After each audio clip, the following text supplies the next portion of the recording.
አልተማሩም ምን ያደርግልዎታል ደግ አድርገው ዋናው እግዚአብሔር ሲያስተምር ጆሮአቸው የሚሰማው አይምሮአቸው የሚያገናዝበው ነፍሳቸው የሚተረካበት ስጋቸው የሚረጋጋበት እንባቸው የሚታበስበት ጥያቄያቸው የሚመለስበት የነፍስ የስጋ ቁስላቸው የሚፈወስበት ማህበራዊ ምስቅልቅላቸው ቅርጽ የሚይዝበትን የአምላካችንን ቃል እንነግራችኋለን መልካም ፈቃዱ ይሁንልን ደህና መሻችሁ ወጣችሁ እንዴ አላችሁ አይደል ማነው ስማንታ አንተ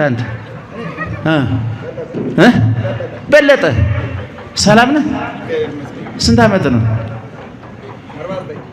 አግብተሃል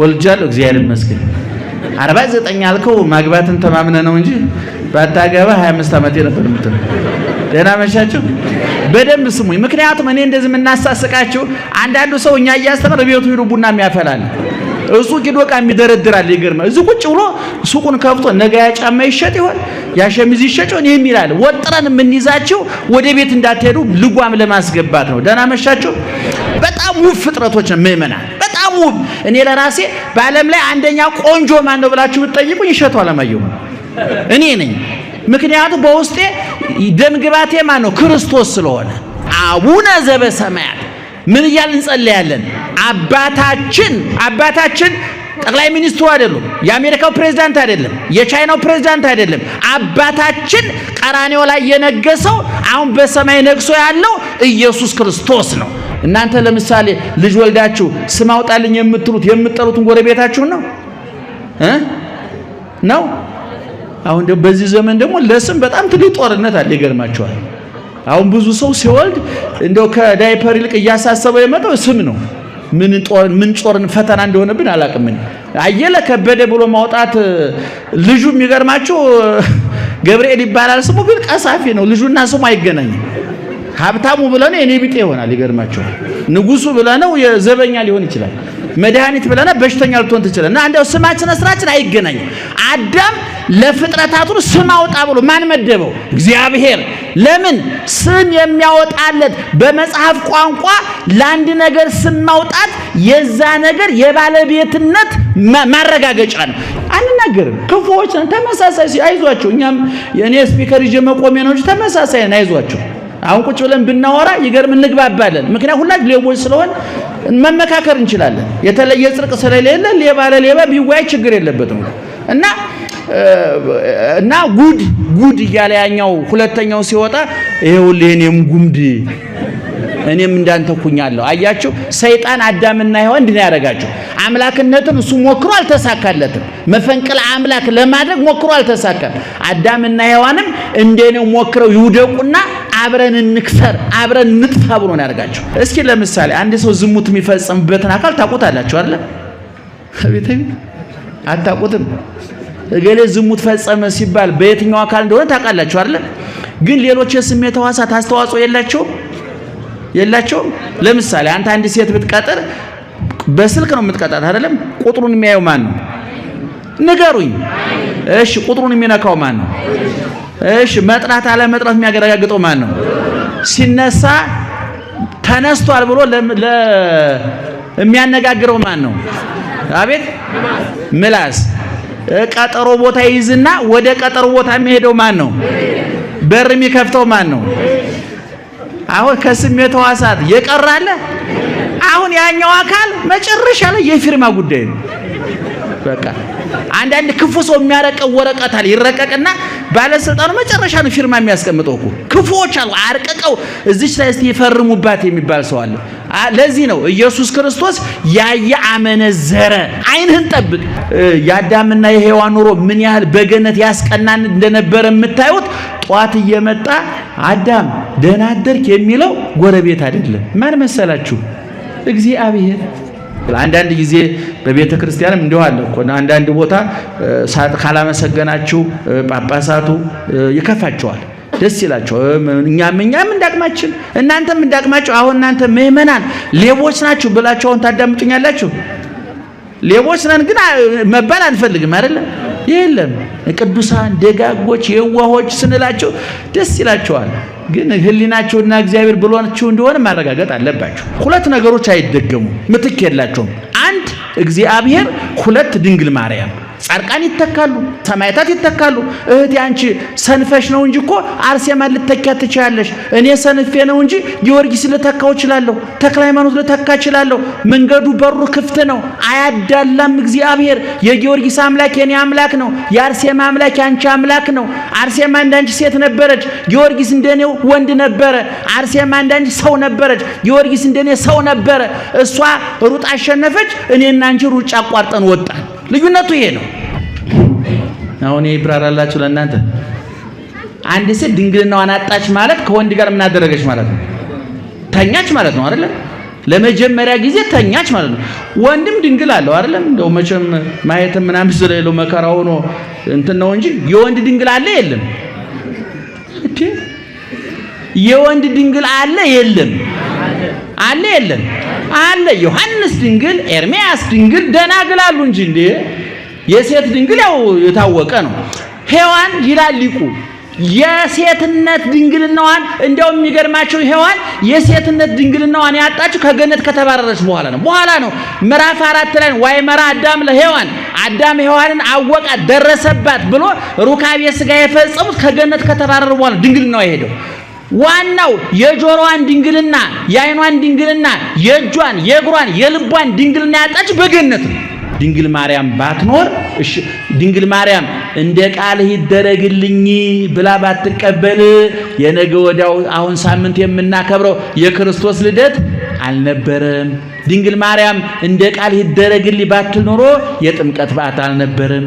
ድንግል ማርያም እንደ ቃልህ ይደረግልኝ ባትል ኖሮ የሆሳዕና በዓል፣ የደብረ ዘይት በዓል፣ የቡሄ በዓል፣ የትንሣኤ በዓል፣ የስቅለት በዓል፣ የደብረ ታቦር በዓል የሚባል አልነበረም። በስመ አብ ወወልድ ወመንፈስ ቅዱስ አሐዱ አምላክ። ይህ የላቱብ ነው። በዚህ ኦርቶዶክሳዊ ቻናል መዝሙር የሚጠብቀኝ አይተኛ፣ ስብከት፣ ቤተክርስቲያን የምታስተምራቸው 4 ጉባኤያት አሏት። የተለያዩ ክብረ በዓላትን በቀጥታ መከታተል ይችላሉ። ቻናላችንን ሰብስክራይብ በማድረግ አገልግሎቱን ያግዙ። ክቡር አባታችን ሊቀ ማእምራን ለይኩን አያሌው የደብራችን አስተዳዳሪ፣ ካህናት እግዚአብሔር ብላችሁ እና ተወራሽ በወረፋ ካላወራን አማኑኤል እንገባለን። በወረፋ እብድ ማለት በወረፋ የማያወራ ማለት ነው። በወረፋ ካወራ ጤነኛ ነው። እና የእግዚአብሔር ቤተሰቦች ምእመናን እንዴት ዋላችሁ? እንዴት አመሻችሁ?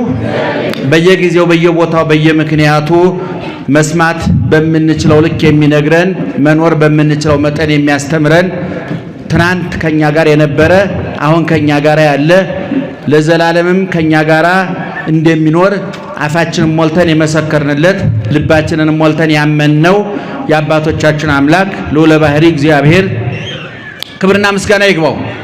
ክብርና ምስጋና ይግባው። ጆሮአችሁን ይክፈት፣ አንደበታችን ይፍታ። የምንናገረውም የምትሰሙትም አያሳጣችሁ አያሳጣን። እግዚአብሔር በመላ በግምት በይመስለኛል በሳይሆን አይቀርም የግል ሐሳባችንን እንዳናፈስባችሁ ጆሮአችሁን ይጠብቅ፣ አንደበታችንንም ይቆጣጠር እግዚአብሔር። ለተወሰኑ ደቂቃዎች እንማራለን። አስተማሪ፣ መካሪ፣ ተናጋሪ፣ ለዋጭ፣ ቀያሪ ትናንት የነበረ አሁን ያለ ለዘላለም የሚኖር በመንግስቱ ሽረት በባህሪው ህልፈት ሞት የማይስማማው በሐዘን በደስታችን በትርፍ በኪሳራችን በጤንነት በበሽታችን በመውደቅ በመነሳታችን በመርከስ በመቀደሳችን በመቆሸሽ በመንጻታችን ጊዜ ከኛ ያልተለየ አምላካችን አባታችን እግዚአብሔር የምንኖረውን እንዳስተምረን የተማርነውን እንድንኖር እንዳግዘን መልካም ፈቃዱ ይሁንልን። እኛ ምክንያቶች ነንና ምክንያቱን እናስተምራቸዋለን፣ እንነግራቸዋለን። አሁንም በድጋሜ እግዚአብሔር ከኛ ጋር ይሁን። የትምህርታችን ርዕስ የሚሆነው ሁለቱ ሴቶች ነው። በሉ እስኪ ሁለቱ እናቶችን በሉ ትንሽ ከፍ እንድናደርገው። ሁለቱ በደንብ ስሙኝ፣ በደንብ ስሙኝ። ሁለቱ በስቲያንቺ ምን እናንተስ ይሄንን ነው የምንማረው። አናበዛም አናንዛዛም። ጆሮአችሁ ሞልቶ እስከሚፈስ አንጨምርባችሁም። ጊዜውን ቦታውን ሁኔታውን አመጣጥነን ጆሮአችሁ የሚሰማው አይምሮአችሁ የሚያገናዝበው ነፍሳችሁ የሚተረካበት ስጋችሁ የሚረጋጋበት እንባችሁ የሚታበስበት ጥያቄያችሁ የሚመለስበት የነፍስ የስጋ ቁስላችሁ የሚፈወስበት ማህበራዊ ምስቅልቅላችሁ ቅርጽ የሚይዝበትን የአምላካችንን ቃል እንነግራችኋለን። መልካም ፈቃዱ ይሁንልን። ሁለት ሴቶች አልኳችሁ፣ ግልጽ ነው። ሔዋንና እመቤታችን ናቸው። ዓለም ሁለት ቦታ የተከፈለ ነው። ብሉይ ኪዳን ዘመነ ብሉይና ዘመነ ሐዲስ። ከክርስቶስ በፊት የነበረው ዘመነ ብሉይ ይባላል። ዘመኑ መጽሐፉ ብሉይ ኪዳን ይባላል። ሰዎቹ የብሉይ ኪዳን ሰዎች ይባላሉ። በደንብ ስሙኝ። መጽሐፉ ምን ይባላል? ብሉይ ኪዳን ነቃ በሉ እንጂ። መጽሐፉ ብሉይ ኪዳን ይባላል በሉት። ምን ይባላል መጽሐፉ? ዘመኑ ምን ይባላል? ዘመነ ብሉይ ይባላል። ሰዎቹ ምን ይባላሉ? ሰባ ብሊት ነው። የብሉይ ኪዳን ሰዎች በሏቸው፣ ግድልም ለእናንተ ቀለል በሚለው። ዘመኑ ምን ይባላል? ዘመነ ብሉይ። መጽሐፉ ምን ይባላል? ብሉይ ኪዳን። ሰዎቹ ምን ይባላሉ? የብሉይ ኪዳን ሰዎች ይባላሉ። ከክርስቶስ በኋላ ያለው ዘመን ደግሞ መጽሐፉ ሐዲስ ኪዳን ይባላል። ዘመኑ ዘመነ ሐዲስ ይባላል።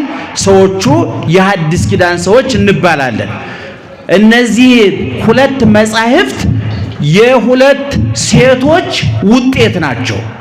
ብሉይ ኪዳን የሔዋን ውጤት ነው። እንደምታውቁት እግዚአብሔር ዓለምን የፈጠረው በ6 ቀን ነው። ዓርብ እሁድ መፍጠር ጀምሮ ዓርብ ነው ያጠናቀቀው። እሁድ፣ ሰኞ፣ ማክሰኞ፣ ረቡዕ፣ ሐሙስ፣ ዓርብ በ6ቱ ቀን 22 ፍጥረት ፈጥሯል እግዚአብሔር።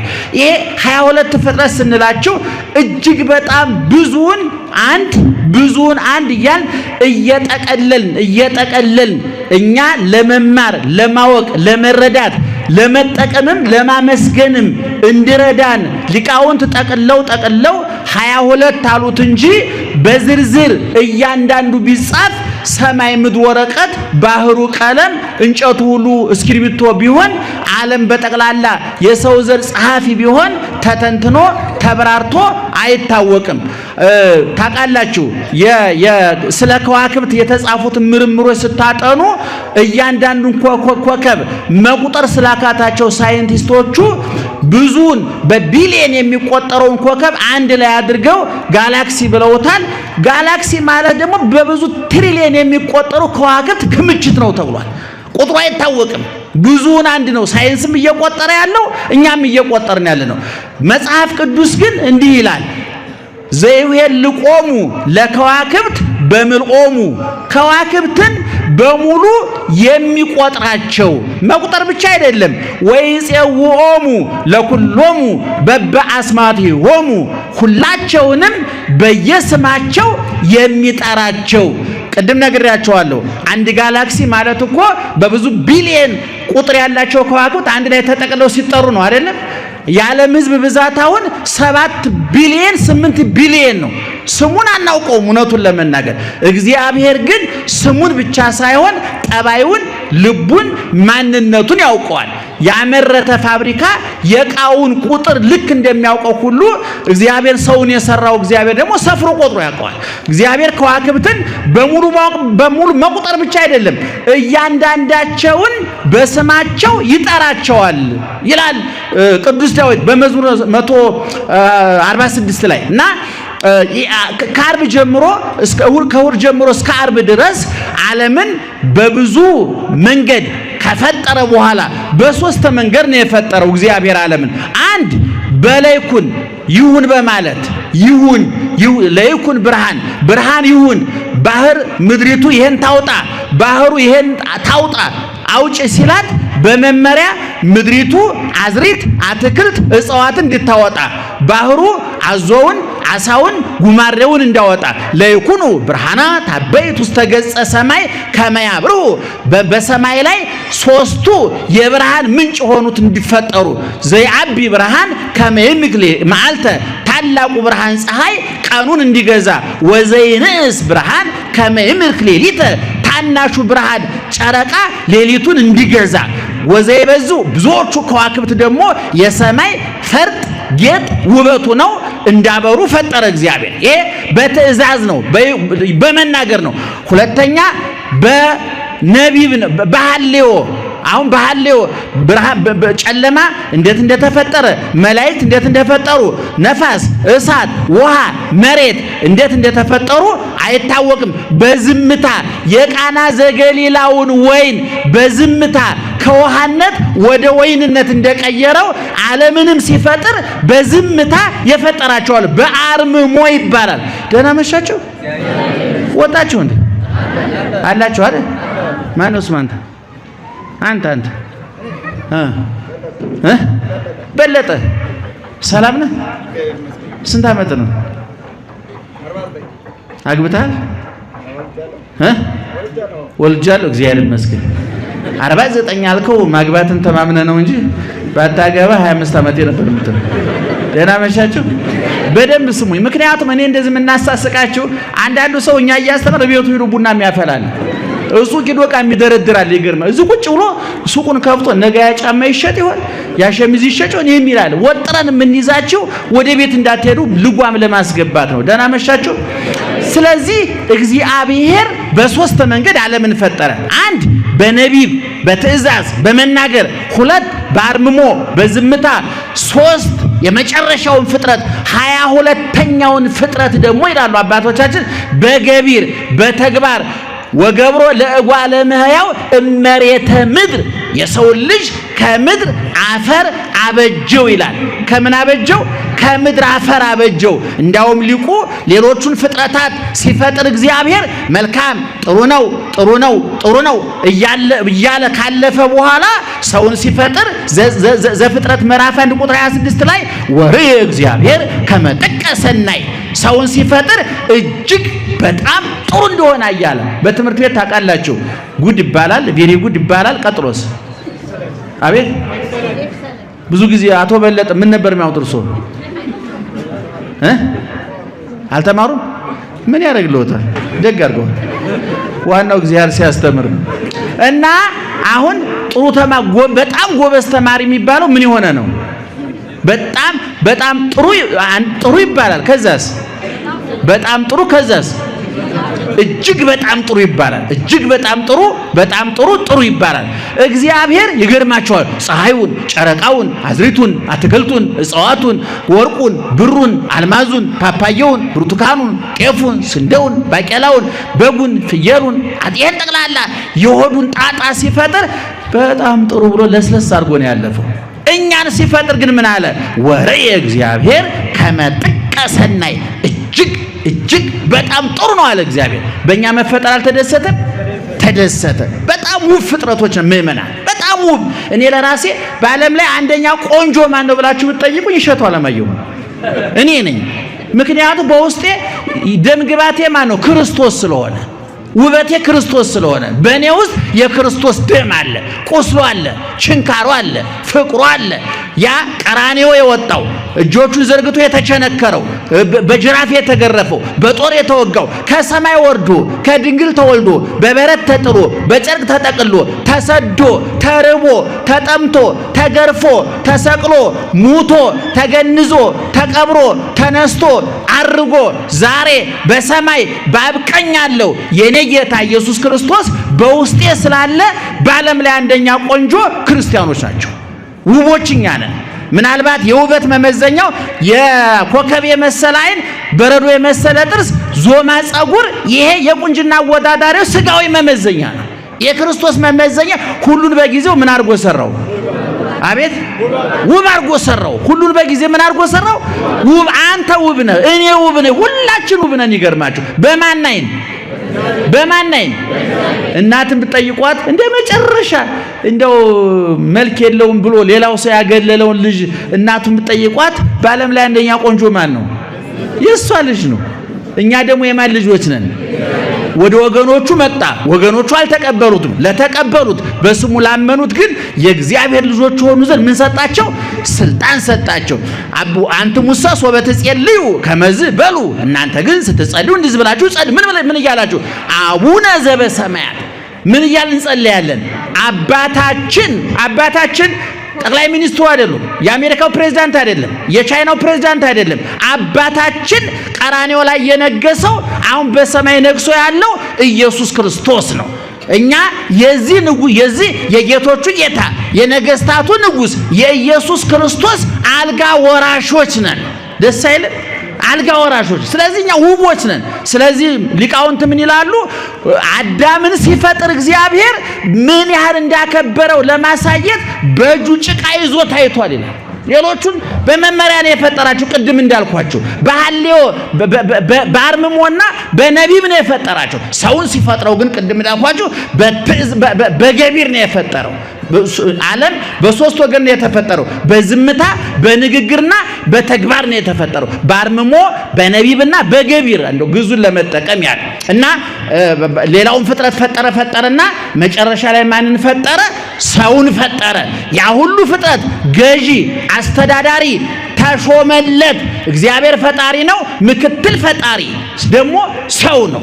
አስተዳዳሪ ሰው ነው። እንዲያውም ለፍጥረታት ሁሉ ስም እንዳወጣላቸው ማን ተመደበ? አዳም ተመደበ። ወሰመዮሙ ለእያንዳንዳቸው ፍጥረቶች ስም አውጣ ብሎ ስልጣን ሰጠው እግዚአብሔር። እናንተ ለምሳሌ ልጅ ወልዳችሁ ስም አውጣልኝ የምትጠሩትን ጎረቤታችሁን ነው። አሁን ደግሞ በዚህ ዘመን ደግሞ ለስም በጣም ትልቅ ጦርነት አለ። ይገርማችኋል። አሁን ብዙ ሰው ሲወልድ እንደው ከዳይፐር ይልቅ እያሳሰበው የመጣው ስም ነው። ምን ጦርን ፈተና እንደሆነብን አላውቅም። አየለ ከበደ ብሎ ማውጣት ልጁ የሚገርማችሁ ገብርኤል ይባላል ስሙ፣ ግን ቀሳፊ ነው። ልጁና ስሙ አይገናኝም። ሀብታሙ ብለነው የኔ ቢጤ ይሆናል። ይገርማችኋል። ንጉሱ ብለነው የዘበኛ ሊሆን ይችላል። መድኃኒት ብለና በሽተኛ ልትሆን ትችላለህ። እና እንደው ስማችን ስራችን አይገናኝም። አዳም ለፍጥረታቱ ስም አውጣ ብሎ ማን መደበው? እግዚአብሔር። ለምን ስም የሚያወጣለት? በመጽሐፍ ቋንቋ ለአንድ ነገር ስም ማውጣት የዛ ነገር የባለቤትነት ማረጋገጫ ነው።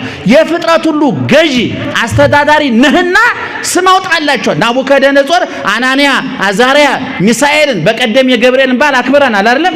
የሶስቱ ወጣቶች ስም ናቡከደነጾር፣ አናንያ፣ አዛርያ፣ ሚሳኤል የነበረው ሲድራቅ፣ ሚሳቅ፣ አብደናጎ፣ ዳንኤል የነበረውን ብልጣሶር ብሎ ስማቸውን ቀየረላቸው። ባለቤታቸው ገዣቸው እኔ ነኝ ሲላቸው ነውና የፍጥረታት ገዢ አንተ ነህ ብሎ ስም እንዳወጣ አዘዘ።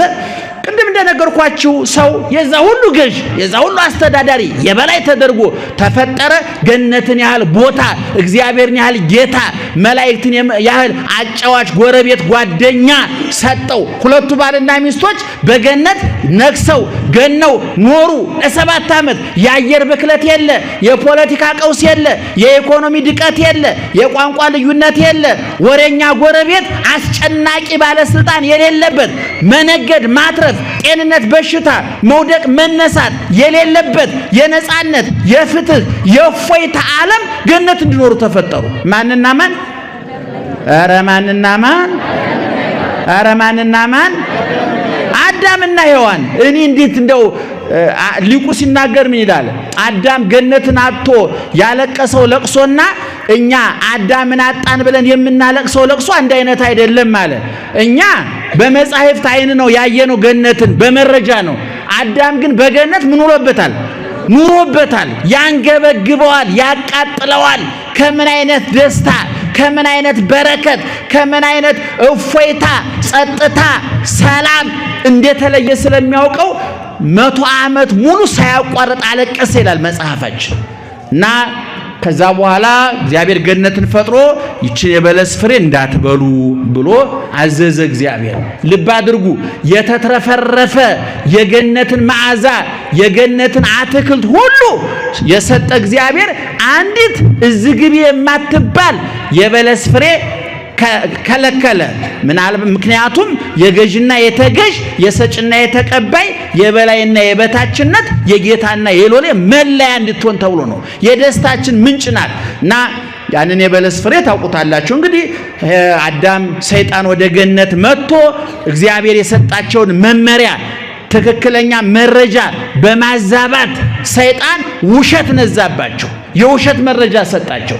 ዛሬ ብዙ ትዳር ይታመሳል፣ ፖለቲካው ይታመሳል፣ ኢኮኖሚው ይታመሳል። ዓለም ዛሬ ይተራመሳል፣ ይጠበሳል፣ ይንገበገባል። በየቦታው ዋይታ አለ፣ ሰቆቃ አለ፣ እንባ ይፈሳል፣ ጩኸት ይሰማል። ይሄ ሁሉ የውሸት መረጃ የውሸት ወሬ ውጤት ነው አይደለም? የዚህ ሁሉ መረጃ ምንጩ ማን ነው? ሰይጣን ነው። ገነት ሄዶ የውሸት ወሬ ነው ያወራው። የሚገርማችሁ ነገር ይሄን የበለስ ፍሬ ብትበሉ እኮ ምን ትሆናላችሁ አለ? ምን ትሆናላችሁ? አምላክ ትሆናላችሁ አለ። የሚገርማችሁ ከዚህ በፊት እኮ እሱ አምላክ ለመሆን ሞክሮ ተዋርዷል እኮ። እንደኔ ይውደቁ እንደኔ ይጥፉ እኮ ነው። አሁን እናንተ ይባላል በጥንት ጊዜ ሁለት ሌቦች ለሌብነት ሄዱ ይባላል። እና የገጠር ሰው ወርቁን ብሩን በጥንት ጊዜ ጉድጓድ ውስጥ ነው የሚቀብረውና አንድ ቦታ ሌብነት እንደገቡ እዛ የገቡበት ቤት ለካ ሰዎቹ ዘንዶ አምላኪዎች ናቸው እና ጉድጓዱ ዘንዶ አለ እና አንደኛው ሌባ እንዲህ አርጎ ሊያወጣ ወርቅ ጉድጓዱ ወርቅ ነው መስሎት ዘንዶ እጁን ገንጥሎ ለዛው ያስቀርበታል። በኋላ ጓደኛው እንዲያይ በልብስ ውስጥ ይደብቃል እጁን። እንዴት ነው አገኘው ይለዋል። እንደ ወርቁን አፍሸው ወጣው ይለዋል። አያችሁ። ከዛ በኋላ ይሄኛው ምንም ልፈስ ብሎ ሲገባ እጁ ምን ሆነ? እጁ ምን ሆነ? ተበላ። በማን መረጃ? በማን መረጃ? እስኪ አሁን እናንተ አንድ የሚያተርፍ ዕቃ አግኝታችሁ ለእናንተ በቂ ወስዳችሁ ቢተርፍ ለጓደኛችሁ ደውላችሁ ትነግሩታላችሁ? ትነግሩታላችሁ? ካራንና እኛም አንናገርም። ይገርማችኋል፣ አንናገርም። እኔ መልሼ አንሽጬ ደግሞ ሂጅ አመጣዋለሁ ቢሌላ ቀደዋጣለሁ እንጂ አንናገርም። ክፉዎች ተመሳሳይ አይዟችሁ። እኛም የኔ ስፒከር ይዤ መቆሜ ነው እንጂ ተመሳሳይ ነው። አይዟችሁ። አሁን ቁጭ ብለን ብናወራ ይገርም እንግባባለን። ምክንያቱም ሁላችን ሌቦች ስለሆን መመካከር እንችላለን። የተለየ ጽድቅ ስለሌለ ሌባ ለሌባ ቢወያይ ችግር የለበትም። እና ጉድ እያለ ያኛው ሁለተኛው ሲወጣ ይሄውልህ እኔም ጉምድ እኔም እንዳንተኩኛለሁ። አያችሁ፣ ሰይጣን አዳምና ሔዋን እንዲህ ያደረጋቸው። አምላክነትን እሱ ሞክሮ አልተሳካለትም። መፈንቅለ አምላክ ለማድረግ ሞክሮ አልተሳካም። አዳምና ሔዋንም እንደኔው ሞክረው ይውደቁና አብረን እንክሰር አብረን እንጥፋ ብሎ ነው ያደርጋቸው። በዚህን ጊዜ የሚገርማቸው 7 ዓመት በዛፍ በበለሱ ስር ሔዋን ስትመላለስ ነው የኖረችው። አይተዋለች። ሔዋን ስታየው ነው የኖረችው። የሚገርማችሁ ነገር በኋላ ሰይጣን መረጃ ከሰጣት በኋላ ግን በለሱ ያ ቅጠሉ አማራት፣ አስጎመጃት። እንደው ምራቋን ዋጠች። አንዳንድ ምግብ ታውቃላችሁ አይደል? ምግቡ ሲቀርብላችሁ እርቧችሁ ከሆነ እንደው እንጀራው ሲደረደር ወጡ ሲደረደር ስታዩት ምራቃችን ምን ይላል? ምራቅ እንውጣለን አይደለም? እንደውም ይሄ አንድ ሩሲያው ፈላስፋ ያገኘው እኮ ግኝት አለ። ውሻ ምን ያደርጋል ነው የሚባለው? የሳይኮሎጂ ሰዎች አትነግሩንም? ውሻ ምን ይባላል? ለምሳሌ ሁልጊዜ ደወልደውላችሁ ስጋ ብትሰጡት ለአንድ ውሻ ያችን ከለመደ በሌላ ቀን ስጋ ሳታመጡ ደወሉን ብትመቱት ውሻው እንትን ያደርጋል። አሁን ያሉት በቃ እሱ እኔ የሰው ቋንቋ አላበላሽም። እኔ ግዝ ቢሆን እንቀደው ነበር እንደልባችን። የሰው ቋንቋ እኔ የኬክ ቋንቋ ሳይሆን የቆሎ ቋንቋ ነው የማውቀው እኔ። እና ደህና መሻችሁ? እየሰማችሁ ነው? ግን ማርያምን በሉት። እግዚአብሔር ይስጥልን። እና ሔዋን ጎመጀች ከመረጃው በኋላ። ልብ አድርጉ፣ ሰይጣን የሰጠ የተዛባ መረጃ ሰው በነገራችን ላይ ምእመናን ታላቁ ሊቅ ዮሐንስ አፈወርቅ እያንዳንዱ ጥፋታችን በዓይናችንና በጆሮአችን የገባው ውጤት ነው ይላል። ስለዚህ ጆሮአችሁን ጠብቁ፣ ዓይናችሁን ጠብቁ። በዓይናችሁ ያያችሁት በጆሮአችሁ የሰማችሁት ነገር ጭንቅላት ውስጥ ገብቶ ጥያቄ ያመጣ። እስኪ ለምሳሌ አንድ ሰው ዝሙት የሚፈጽምበትን አካል ታውቁታላችሁ አይደል? ቤተኝ አታውቁትም? እገሌ ዝሙት ፈጸመ ሲባል በየትኛው አካል እንደሆነ ታውቃላችሁ አይደል? ግን ሌሎች የስሜት ሕዋሳት አስተዋጽኦ የላቸውም? ለምሳሌ አንተ አንድ ሴት ብትቀጥር በስልክ ነው የምትቀጣት አይደለም? ቁጥሩን የሚያየው ማን ነው? ንገሩኝ። እሺ፣ ቁጥሩን የሚነካው ማን ነው? እሺ፣ መጥራት አለ መጥራት የሚያረጋግጠው ማን ነው? ሲነሳ ተነስቷል ብሎ የሚያነጋግረው ማን ነው? አቤት ምላስ። ቀጠሮ ቦታ ይይዝና ወደ ቀጠሮ ቦታ የሚሄደው ማን ነው? በር የሚከፍተው ማን ነው? አሁን ከስሜት ሕዋሳት የቀራለ አሁን ያኛው አካል መጨረሻ ላይ የፊርማ ጉዳይ ነው። በቃ አንዳንድ ክፉ ሰው የሚያረቀው ወረቀት አለ ይረቀቅና ባለስልጣኑ መጨረሻ ነው ፊርማ የሚያስቀምጠው እኮ ክፉዎች አሉ አርቀቀው እዚች ላይ እስቲ ይፈርሙባት የሚባል ሰው አለ። ለዚህ ነው ኢየሱስ ክርስቶስ ያየ አመነዘረ። ዓይንህን ጠብቅ። ኢዮብ እንደው ምን ይላል? ከዓይኔ ጋር ቃል ኪዳን ገባው ይላል።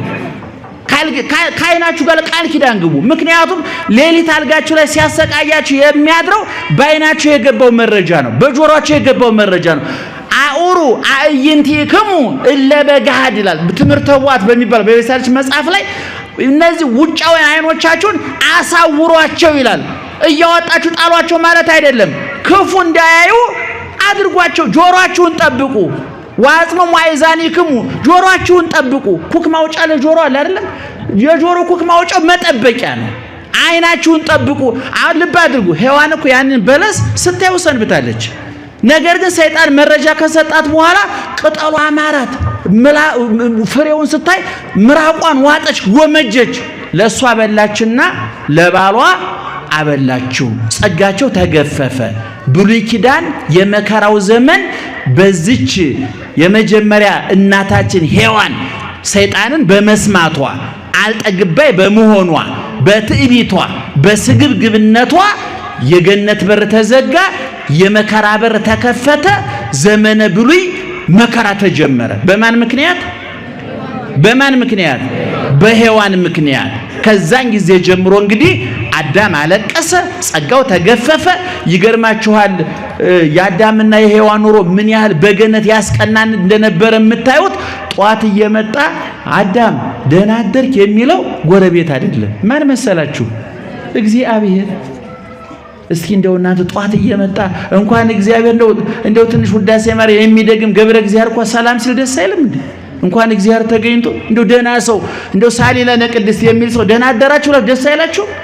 ደስ ይላል። አዳምና ሔዋን ግን ሔዋን ደህና አደርሽ እንዴት አደርክ አዳም የሚለው ማን ነበረ? እግዚአብሔር ነው። ከዚህ ጸጋ ነው የተለየው አዳም። ከዛ በኋላ የበለሱን ፍሬ ቆርጠው ሲበሉ ጸጋቸው ተገፈፈ፣ ክብራቸው ተዋረደ። ያ ረክቶ ተደስቶ እፎይ ብሎ ይኖር የነበረ ህሊናቸው በጭንቀት ተሞላ፣ በባዶነት ተሞላ።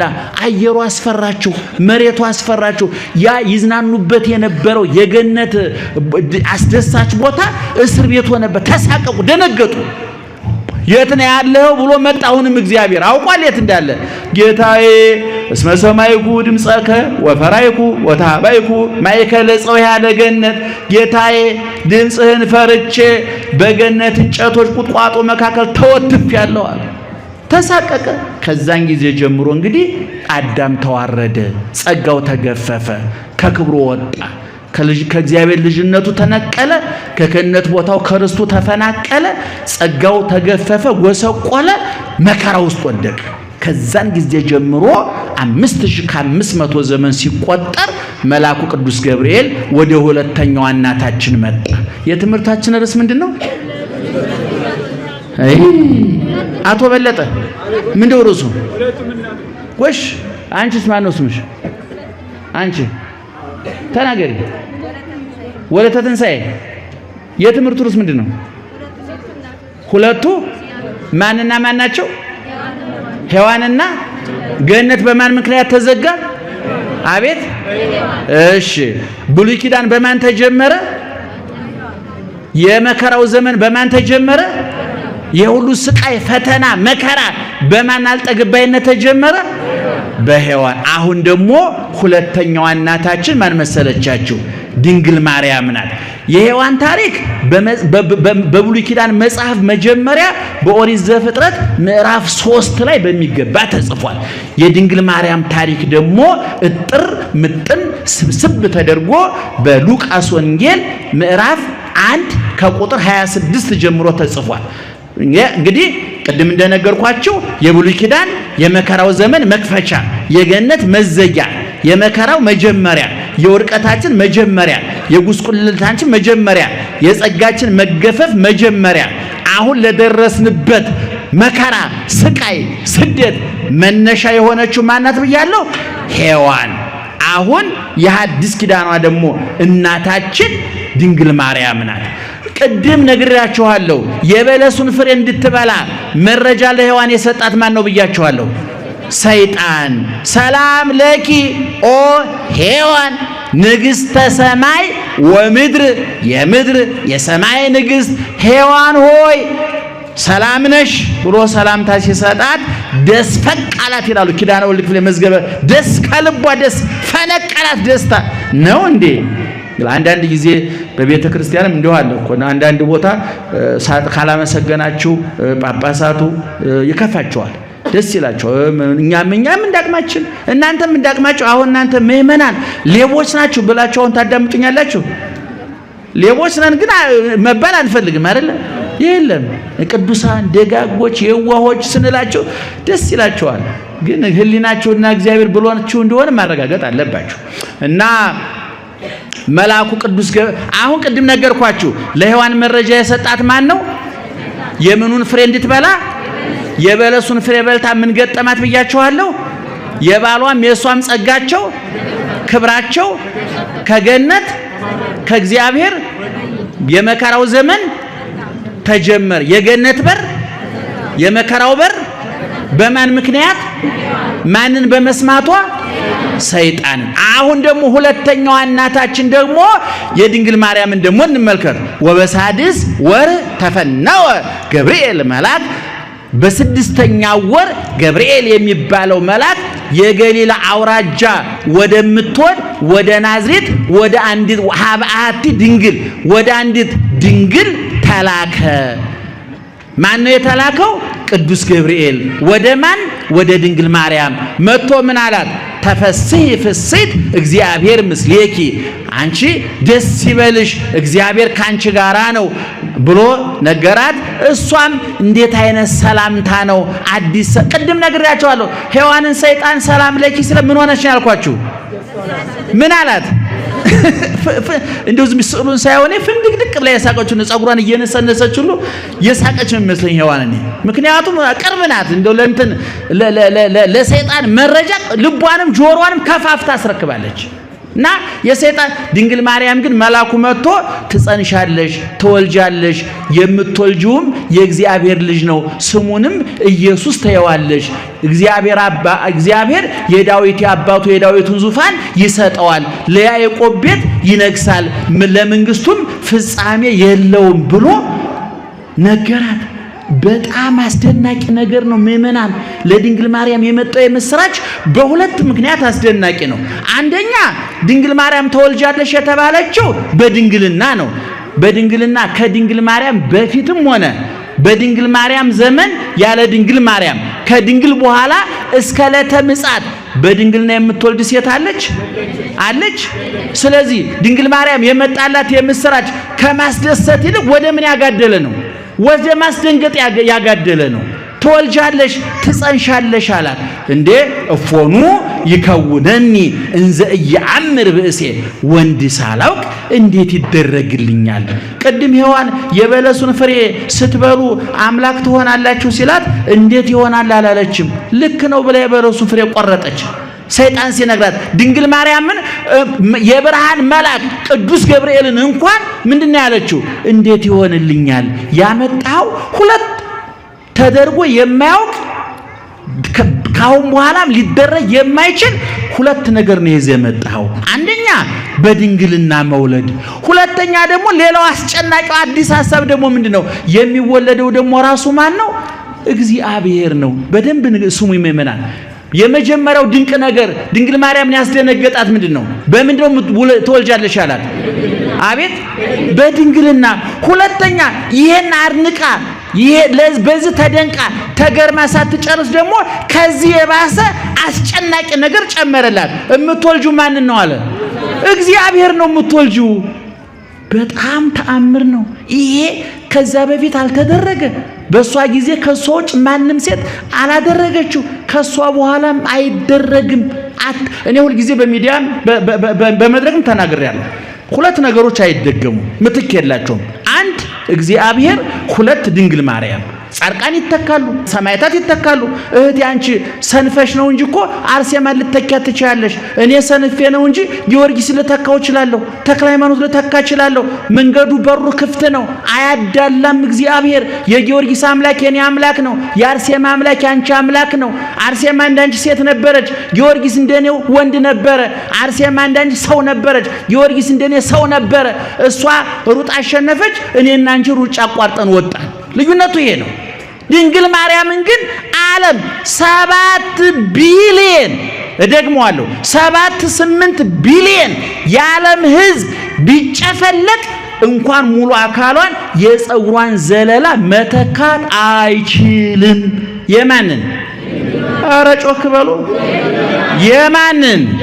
የድንግል ማርያምን። የድንግል ማርያምን እና አይሆንም አለች። እንዴት ይደረጋል? ሁለት ማይቴ ረከብከ ዘከመዝ ብስራተ ዘንበለ ምድር እምድር እትወተ ወዘንበለ ምድር እምድንግል ጽንሰተ። ዘር ሳይዘራ ምርት ባል ሳይገባ ልጅ እንዴት ይሆናል? ይሄ ሊሆን ሊደረግ አይችልም ማለች። ውሸት ትክክል፣ ውሸት ነው ትክክል ነው፣ እውነት ነው አይደለም? ዘር ሳይዘራ አዝመራ አለ? ባል ሳይገባ ልጅ አለ? የለም። ስለዚህ ድንግል ማርያም ልክ ናት። መልአኩ ቅዱስ ገብርኤል ተልኮ ነው የመጣው። እኔ ተልኬ ንገር ተብዬ ነው የመጣሁት። የዝርዝር ጥልቅ ጉዳዩን አላውቀውም ያላት ሁሉ ይመስለኛል። እውነቱን ለምን ሊቃውንትም አስተያየቶች ጽፈዋል በዚህ ጉዳይ እና መጨረሻ ግን ቅዱስ ገብርኤል ያመጣው መፍትሄ ሁለቱን ማስታረቀ። እሷም የምታውቀው እሱም የሚያውቀው ሁሉን ቻይ ኤልሻዳይ እግዚአብሔር ካህሌ ኩሉ ይክል ኩሎ ዋልቦ ዘይሳኖ ሁሉን ማድረግ የሚችል የሚሳነው የሌለ እግዚአብሔር አለ ቅዱስ ገብርኤል። ለእግዚአብሔር በሩስ ጮክ ብላችሁ የሚሳነው ነገር የለም። ለማን? ምን ለሚሳነው ነገር? የነገርኩሽ ነገር ቀላል ነው አላት? ቀላል ነው አላት? አላላትም። ከባድ ነው። በድንግልና መውለድ ከባድ ነው። በዛውም ላይ እግዚአብሔር መውለድ ከባድ ነው። ነገር ግን ይሄን ሁለቱንም ማድረግ የሚችለው ማን ነው?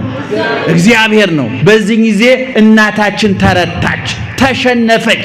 ትክክለኛ ሽንፈት፣ ትክክለኛ መረታት፣ ዓለምን ከውድቀት ያዳነ ሽንፈት፣ ዓለምን በሰይጣን ከመሸነፍ ከመረታት ያዳነ መረታት፣ ተረታች። ትክክለኛ መረታት። ከዛ ቀጥላ ምናል ነየ አመተ እግዚአብሔር ይኩነኒ በከመ ትቤለኒ። እነሆኝ የእግዚአብሔር ባሪያ ገረዱ በፊትህ አለሁኝ፣ እንደ ቃልህ ይደረግልኝ። እንደምኑ ይደረግልኝ? ይገርማችኋል። ይሄ በአንድ መልአክና በአንድ በድንግል ማርያም መካከል የተደረገ ውይይት ንግግር ብቻ አይደለም። ዘመንን የለወጠ ሞትን በሕይወት ውድቀትን በትንሣኤ ሞትን በሕይወት መቃብርን በትንሣኤ የለወጠ የገነትን በር ያስከፈተ በእንተ ሔዋን ተአጾ ኆኅተ ገነት ሐሙስ በምንጸልየው የድንግል ማርያም ውዳሴ ላይ እንዲህ አለ ሊቁ። በእንተ ሔዋን ተአጾ ኆኅተ ገነት፣ በሔዋን ምክንያት የገነት በር ምን ሆነ? ተዘጋ። ወበእንተ ማርያም ድንግል ተርኅወ ለነ ዳግመ ከፈለነ ንብላ እምፀ ሕይወት፣ በድንግል ማርያም ምክንያት እንደገና ተከፈተ፣ ከሕይወት እንጨትም እንበላ ዘንድ ከፈለን፣ አደለን፣ ሰጠን አለ። እንግዲህ ሁለቱ እናቶች እኔ ናቸው። አንዷ ገነትን አዘጋችብን፣ አንዷ ገነትን አስከፈተችልን። አንዷ ለሞት ምክንያት ሆነችን፣ አንዷ ለሕይወት ምክንያት ሆነችን። አንዷ ለመቃብር መነሻ ሆነችን፣ አንዷ ለትንሣኤ መነሻ ሆነችን። አንዷ ላሮጌው ላረጀው ዘመን መጀመር ምክንያት ሆነች፣ አንዷ ለሐዲሱ ዘመን መነሻ መክፈቻ ሆነች። ለዚህ ነው ኦርቶዶክሳውያን የተዋህዶ ሊቃውንት ድንግል ማርያም ላይ ተረባርበው ብሉይን አንብበው ሐዲሱን አመስጥረው የተነተኑት ያብራሩት ድንግል ማርያምን ማጥናት ሐዲስ ኪዳንን ማጥናት፣ ድንግል ማርያምን ማጥናት፣ ነገረ ድህነትን ማጥናት፣ ድንግል ማርያምን ማጥናት፣ ነገረ ስጋዌን ማጥናት፣ ድንግል ማርያምን ማጥናት፣ ትህትናን ማጥናት፣ ድንግል ማርያምን ማጥናት፣ ያለኝ ይበቃኛል ብሎ ቁጥብ ክት መሆን እንዴት ይሆንልኛል ብሎ የሚጠይቅ የማይስገበገብ የማይጎመጅ ያለኝ ይበቃኛል የሚል አይኑን ጆሮውን ልቡን ሰውነቱን የተቆጣጠረ ፍጥረት ለመፈጠር ምክንያት ናት ድንግል ማርያም። ይሄ እኛ ያጋነን አይደለም። ልብ አድርጉ።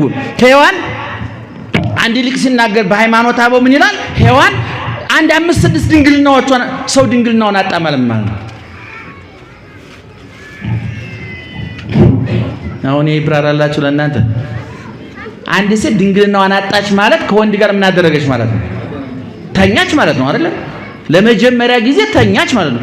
ወንድም ድንግል አለው አይደል? እንደው መቼም ማየትም ምናምን ስለሌለው መከራ ሆኖ እንትን ነው እንጂ የወንድ ድንግል አለ የለም? እቴ የወንድ ድንግል አለ የለም? አለ የለም? አለ። ዮሐንስ ድንግል፣ ኤርሚያስ ድንግል ደናግል አሉ እንጂ እንዴ የሴት ድንግል ያው የታወቀ ነው። ሔዋን ይላል ሊቁ የሴትነት ድንግልናዋን እንደው የሚገርማቸው ሔዋን የሴትነት ድንግልናዋን ያጣችው ከገነት ከተባረረች በኋላ ነው። ምዕራፍ 4 ላይ ዋይ መራ አዳም ለሔዋን አዳም ሔዋንን አወቃት ደረሰባት ብሎ ሩካቤ ሥጋ የፈጸሙት ከገነት ከተባረሩ በኋላ ድንግልናዋ የሄደው ዋናው የጆሮዋን ድንግልና የአይኗን ድንግልና የእጇን የእግሯን የልቧን ድንግልና ያጣችው በገነት ነው። የአይኗን ድንግልና መቼ አጣችው? የበለሱን ፍሬ ስታይ። የጆሮዋን ድንግልና መቼ አጣችው? የሰይጣንን ቃል ስትሰማ። የእጇን ድንግልና መቼ አጣችው? የበለሱን ፍሬ ስትቆርጥ። የመላሷን ድንግልና መቼ አጣችው? ከሰይጣን ጋር ስታወራ። የእግሯን ድንግልና መቼ አጣችው? ወደ በለሱ ስትገሰግስ። አላጣችሁም ድንግልናዋን? ገልብጡና ወደ ድንግል እንግዲህ የትምህርታችን ርዕስ ምንድነው ብለናል? ሁለቱን እናቶች ማነጻጸር አይደለ? የድንግል ማርያም ድንግልናስ ሔዋን ሰይጣንን አነጋግራ ያንደበቷን ድንግልና ስታጣ እመቤታችን ግን ከቅዱስ ገብርኤል ጋር ተነጋግራ ያንደበቷን ድንግልና አስጠበቀች። ሔዋን የበለሱን ፍሬ አይታ የአይኗን ድንግልና እንዳጠፋች ድንግል ማርያም የሕይወት ፍሬ ክርስቶስን አይታ ድንግልናዋን አጠፋች። ሔዋን ሰይጣንን አየች፣ ድንግል ማርያም ቅዱስ ገብርኤልን አየች። ሔዋን የበለሱን ፍሬ ቆረጠች፣ ድንግል ማርያም የሕይወት ፍሬ ክርስቶስን አቀፈች። ሔዋን ወደ በለሱ ፍሬ ገሰገሰች፣ ድንግል ማርያም ወደ ቤተ መቅደስ ገሰገሰች። ሔዋን እሺ በጀ ብላ ሰይጣንን ተባበረች፣ ድንግል ማርያም እንኳን ሰይጣንን ቅዱስ ገብርኤልን እንኳን የተቀበለችው ከብዙ ክርክር በኋላ ነው። ስለዚህ ከሁለቱ እናቶች ያተረፈን ማን ነው? ከሁለቱ እናቶች አትራፊዎች እነማን ናቸው? የትኛዋ ናት? ድገሟት። አረ ድገሟት። እመቤታችን። ሔዋን በማን ተካሰች? አቤት አበሻ ስም ሲያወጣ ለልጁ መካሻ ይላል። ልጁ እንግዲህ ሊክስም ላይ ክስም ይችላል። ማጅራት መች ሊሆን ይችላል። ደመላሽ ይላል አበሻ። አንዳንዱ ስማችን እኮ ራሱ ጦር ሜዳ የወጣ ነው የሚመስለው። ያራስ በህፃነቱ የወጣ ሲሆን የሆነ እየተጋደለ ጦርነት ላይ የወጣ ደመላሽ፣ ደምሳሽ እንደው ስሞቻቸው ራሱ ሽብር ሰባኪ ናቸው እኮ ነው እውነቱን ለመናገር። እና ደህና መሻችሁ። እና የዛሬው ምሽት ትምህርታችን እነዚህን ሁለት እናቶች ማነጻጸር ነው። ይሄን ለምን እንደው የምናነጻጽረው ሲባል የነገረ ድህነት ጉዳይ ነው። የሐዲስ ኪዳን ጉዳይ ነው። ቅድም እንዳልኳችሁ ድንግል ማርያም ባትኖር እሺ ድንግል ማርያም እንደ ቃልህ ይደረግልኝ ብላ ባትቀበል የነገ ወዲያው አሁን ሳምንት የምናከብረው የክርስቶስ ልደት አልነበረም። ድንግል ማርያም እንደ ቃልህ ይደረግልኝ ባትል ኖሮ የጥምቀት በዓል አልነበረም። ድንግል ማርያም እንደ ቃልህ ይደረግልኝ ባትል ኖሮ የሆሳዕና በዓል፣ የደብረ ዘይት በዓል፣ የቡሄ በዓል፣ የትንሣኤ በዓል፣ የስቅለት በዓል፣ የደብረ ታቦር በዓል የሚባል አልነበረም። ድንግል ማርያም እንደ ቃልህ ይደረግልኝ ባትል ሐዋርያት አልነበሩም፣ ጻድቃን አልነበሩም፣ ስጋው ደሙ አልነበረም፣ ጥምቀት አልነበረም፣ ክርስቶስ ትምህርቱ አልነበረም። የእግዚአብሔርን ቸርነት አዳኝነት ያየንባት መስታወታችን ናት። ደህና አደሩ። ይህ ሄላቱብ ነው። በዚህ ኦርቶዶክሳዊ ቻናል መዝሙር የሚጠብቀኝ አይተኛ ስብከት ቤተ ክርስቲያን የምታስተምራቸው 4 ጉባኤያት አሏት። የተለያዩ ክብረ በዓላትን በቀጥታ መከታተል ይችላሉ። ቻናላችንን ሰብስክራይብ በማድረግ አገልግሎቱን ያግዙ።